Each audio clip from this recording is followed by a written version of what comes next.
for det.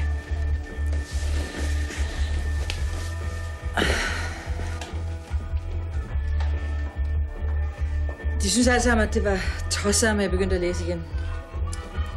Jeg havde det så godt. Niels vasker mad, Lars. Jeg måtte godt læse. Lige til han opdagede, hvad det indebar.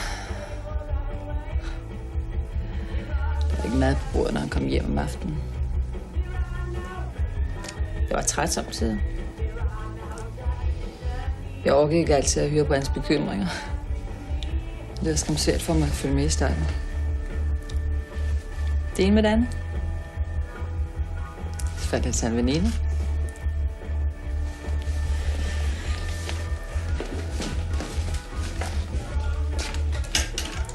Jan! Halloj! Ryk dämpa den lite.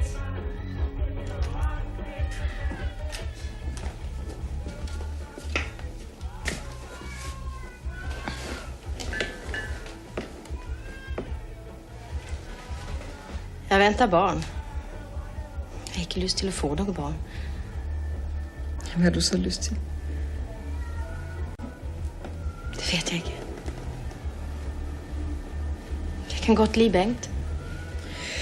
Jeg skal også godt lide Niels. Han kommer samtidig.